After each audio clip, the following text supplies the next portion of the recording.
নমস্কার, আমার নাম সঙ্গীতা গুপ্ত। লাভিয়াপ্পা হলো 2002 সালে আসা তামিল মুভি লাভ টুডে রিমেক। আমির খানের ছেলে জুনায়েদ খান ও শ্রীদেবী মেয়ে খুশি কাপুরের স্টারকিড মুভি কেমন হলো তা নিয়ে কথা বলি। গার্লফ্রেন্ড আর বয়ফ্রেন্ডের মধ্যে ফোন এক্সচেঞ্জ করে দিয়েছে মেয়ের বাবা, যাতে এদের মধ্যে বন্ডিং স্ট্রং হতে পারে আর গার্লফ্রেন্ড আর বয়ফ্রেন্ডের মধ্যে কোনো সিক্রেট না থাকে। ফোন এক্সচেঞ্জ হওয়ার পর কি সিয়াপ্পা হলো সেটা মুভিতে দেখানো হয়েছে। রিমেক ট্যাগ পেলে না কোনো মুভি দেখার ইচ্ছাই চলে যায়। এই মুভি প্লাস পয়েন্ট হলো মুভি হিন্দিতে অ্যাভেলেবেল নয়, তাই হিন্দি অডিয়েন্সের কাছে পৌঁছতে পারেনি। লাভিয়াপ্পা দেখতে লোকে কিন্তু যাচ্ছে। রিমেক হওয়ার পরও মুভির টপিক কিন্তু ফ্রেশ ও নতুন হওয়ার জন্য মুভির রিওয়াজ ভ্যালু বজায় রাখতে পেরেছে। গৌরবের রোল প্লে করেছে জুনায়েদ খান, কমেডির কিন্তু পাস্টও আছে। বানির প্লেড বাই খুশি কাপুর, বানিরও একটা পাস্ট আছে। এটা তো বোধহয় টিনেজারেরই কাহিনী। এখানে ফোন সোয়াইপ হওয়ার জন্য পাস্ট আর প্রেজেন্টের মধ্যে ভাষার হয়ে যাবে। এটা কনভার্ট করে দেখানো হয়েছে, খুব ভালো প্রেজেন্টেশন ছিল। মুভি 2 ঘন্টা 17 মিনিট মুভি আপনাকে এঙ্গেজ করে রাখবে। মুভি শুরু 5 থেকে 10 মিনিট ছাড়া মুভি কিন্তু ভালো।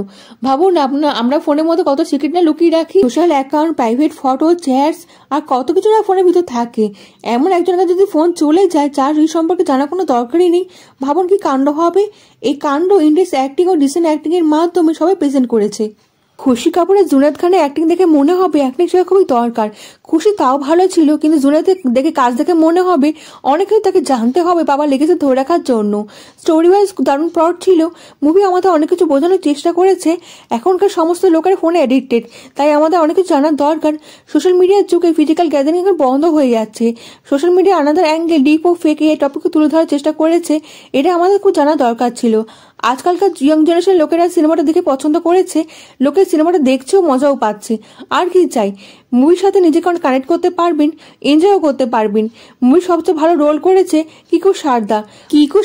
এক্সটেন্ড ক্যামি রোল প্লে করছে, ওনার জন্য ক্যারেক্টার লেখা হয়েছে। অ্যাক্টিং খুব ভালো করেছে, অ্যাক্টিং এর জন্য সবার পর ভারী পড়েছে। আর জুনায়েদা খুশি নতুন নতুন সিনেমা করছে, তো তাই ওনাদের অ্যাক্টিং এর উপর স্ট্রাগল করতেই হবে। স্টারকে ট্যাগ সরিয়ে যদি অ্যাক্টিং এর উপর ফোকাস করেন না তাহলে ভালো হয়। গানটি ট্যাগ ছিল, ফ্যামিলির সঙ্গে মুভি দেখতে পাবেন, কোনো অসুবিধা হবে না। মুভিকে 5-3 স্টার দিলাম। কেমন লাগলো ভিডিওটা আপনি কমেন্টের মাধ্যমে জানাতে কিন্তু ভুলবেন না।